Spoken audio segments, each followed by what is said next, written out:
حضرت مولا علی شیر خدا رضی اللہ تعالیٰ عنہ نے فرمایا، ایک مقام پہ فرمایا ہر چیز کی زکوٰۃ ہوتی ہے، عقل کی زکوٰۃ پتہ کیا ہے؟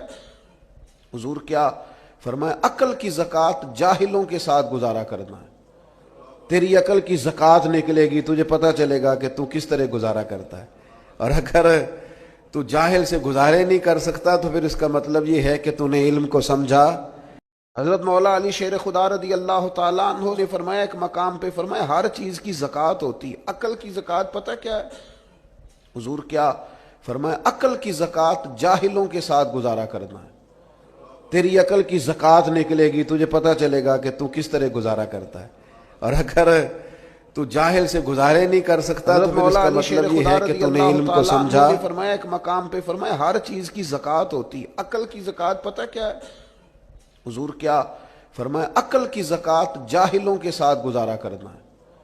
تیری عقل کی زکوٰۃ نکلے گی، تجھے پتہ چلے گا کہ تو کس طرح گزارا کرتا ہے، اور اگر تو جاہل سے گزارے نہیں کر سکتا تو پھر اس کا مطلب یہ ہے کہ تو نے علم کو سمجھا۔ حضور غوث پاک کو اللہ نے بڑا اعزاز دیا، بڑی کرامات دی۔ آپ فرمایا کرتے تھے میں نے 40 سال اپنے رب کو راضی کیا ہے مصلی پہ بیٹھ کے، تو میرے مالک نے پھر پوچھا ہے کہ عبدالقادر کچھ مانگ لے، کوئی بات کر لے، تو سیدنا غوث اعظم رضی اللہ تعالیٰ عنہ فرماتے ہیں کہ میں نے پھر اپنے رب کریم کی بارگاہ میں عرض کیا، مالک جو قیامت تک مجھ سے محبت کرے فضل کرنا، اسے بغیر توبہ کے موت نہ دینا۔ تو میرے رب نے میری اس دعا کو شرف قبولیت عطا فرمایا کہ جو مجھ سے پیار کرے گا، میرا نام لے گا، وہ بغیر توبہ کے نہیں مرے گا۔ جنات بھی آپ کی بارگاہ میں حاضر ہوتے، آپ کو شیخ بحر و بر کہا جاتا ہے۔ جب آپ نے منبر پر بیٹھ کر یہ اعلان فرمایا نا کہ میرا یہ قدم ہر ولی کی گردن پر ہے، تو خراسان کے جنگلوں میں معین الملت والدین عطائے رسول ہند الولی خواجہ معین الدین اجمیری موجود تھے، تو وہاں اعلان کرنے لگے، کہنے لگے غوث پاک صرف گردن پہ کیوں، آپ میری آنکھوں پہ بھی قدم رکھیں، میرے سر پہ بھی قدم رکھیں۔ اللہ نے ان اولیاء کو بڑا اعزاز دیا، انہیں اللہ نے بڑی شان دی۔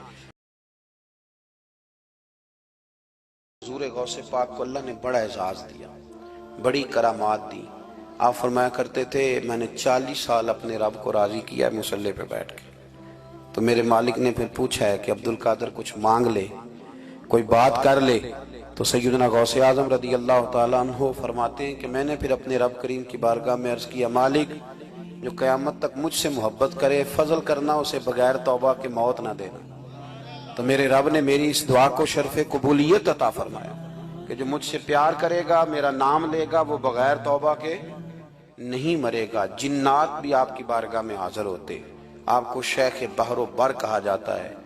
جب آپ نے منبر پر بیٹھ کر یہ اعلان فرمایا نا کہ میرا یہ قدم ہر ولی کی گردن پر ہے، تو خراسان کے جنگلوں میں معین الملت والدین عطائے رسول ہند الولی خواجہ معین الدین اجمیری موجود تھے، تو وہاں اعلان کرنے لگے، کہنے لگے غوث پاک صرف گردن پہ کیوں، آپ میری آنکھوں پہ بھی قدم رکھیں، میرے سر پہ بھی قدم رکھیں۔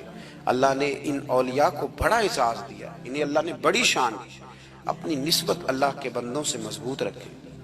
ضروری نہیں کہ آپ کسی جگہ مرید ہی ہوں گے تو آپ کی نسبت مضبوط ہوگی، آپ خواجہ معین الدین سے پیار کریں، آپ حضرت بہاؤالحق نقشبند بخاری سے پیار کریں، داتا علی اجویری سے پیار کریں، آپ غوث پاک جیلانی سے، آپ اللہ کے نیک بندوں سے محبت کریں، ان کا تذکرہ سنیں۔ اب تو پوری مہم چلی ہوئی ہے اللہ کے بندوں کے خلاف، لوگوں نے ایسا وار چلایا کہ بس جی کچھ بھی نہیں جی، آپ چھوڑیں، آپ ڈائریکٹ کتاب و سنت کو پڑھیں، کوئی بھی نہیں جی، کوئی ولی نہیں، تو پھر وہ جو اتنی آیتیں ہیں، وہ حدیثیں، وہ سارا کچھ، اس کا مطلب ہے امت میں ولی ہوتے ہی نہیں۔ تو الا ان اولیاء اللہ لا خوف علیہم ولا هم یحزنون کا کیا معنی ہے؟ اس کا کیا مطلب؟ آپ نے تو ملیاں میٹ کر دیا، سارا پوری مہم چلی، اللہ کے بندوں سے پیار کریں۔ اور میرے نبی پاک صلی اللہ علیہ وسلم نے فرمایا جو جس سے پیار کرے گا قیامت کے دن اسی کے ساتھ اٹھایا جائے گا۔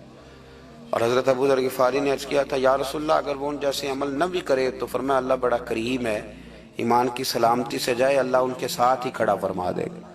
سیدنا غوث اعظم کی کرامات اتنی متواتر کے ساتھ ہیں کہ ملا علی قاری فرماتے اتنی تو کرامتیں سنی نہیں اتنی غوث پاک کو اللہ نے عطا فرمائی۔ رب کریم نے انہیں درجہ دیا، وقار دیا، ان کی دعاؤں کو قبولیت دی، اللہ نے انہیں اعزاز کے ساتھ نوازا، اللہ نے ان پر فضل فرمایا۔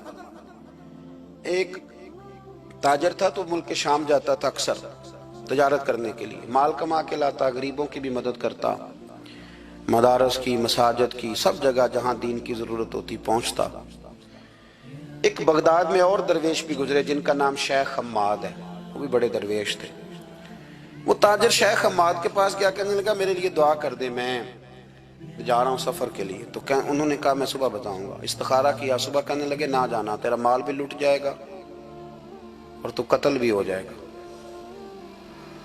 وہ بڑا پریشان ہوا، حضور غوث پاک کے پاس گیا، کہنے لگا حضور وہاں بھی میں نے کہلا بھیج دیا ہے، سامان میرا پڑا ہے، جاؤں گا نہیں، پیمنٹ نہیں کروں گا، ملے گا نہیں تو خسارہ ہو جائے گا، مہربانی فرمائے۔ غوث پاک نے مراقبہ کیا، فرمایا تو جا، اللہ خیر کرے گا، تو جا، اللہ خیر کرے گا۔ مرید کا عمل کے یقین، پیر کا عمل کے یقین، چلے آپ فیصلہ کر لیں تو میں آگے بڑھتا ہوں۔ حضرت غوث اعظم رضی اللہ تعالیٰ عنہ نے مرید سے کہا تو جا اور اللہ خیر کرے گا۔ وہ گیا، کہتے میں نے پیمنٹ کی، مال لیا، واپس آیا، گھوڑوں کا سفر تھا، رستے میں رات کو ایک جگہ سویا، خواب دیکھتا ہوں، خواب میں ڈاکو آ گئے، انہوں نے پہلے مال لوٹا پھر مجھے قتل کیا، اور جب میرے گردن پر انہوں نے خنجر چلائی، خواب دیکھ رہا ہوں تو میری فٹافٹ آنکھ کھل گئی، اور جب میری آنکھ کھلی تو میں اسی وقت ہی رخت سفر باندھا، سر پٹ گھوڑے دڑائے، کچھ رات کو کچھ دن کو، سویرے بغداد پہنچ گیا۔ کہتے خیال تھا کہ پہلے غوث پاک کے پاس جاؤں گا، لیکن پہلے شیخ حماد سے ملاقات ہو گئی، میرا چہرہ دیکھا، پریشان تو دیکھ کے مسکرائے، فرمانے لگے بھی تیرا پیر بڑا شاندار ہے، تیرا پیر بڑا شاندار ہے۔ وہ کام جو حقیقت میں ہونا تھا نا، حقیقت میں انہوں نے دعا کی ہے تو رب کریم نے اسے خواب بنا دیا ہے، ان کی دعا کی برکت سے اللہ نے اسے۔ اب میں بات مضبوط کرنا چاہتا ہوں تو میں ایک حدیث پاک بھی پڑھ دوں۔ لوگ کہیں گے جی مرنے والا بھی بچ جاتا ہے، عمر بھی بڑھ جاتی ہے، مشکات کی حدیث ہے، ترمذی میں بھی موجود ہے۔ نبی پاک صلی اللہ علیہ وسلم نے فرمایا ہے اگر تم چاہتے ہو رزق بھی بڑھ جائے، عمر بھی لمبی ہو جائے،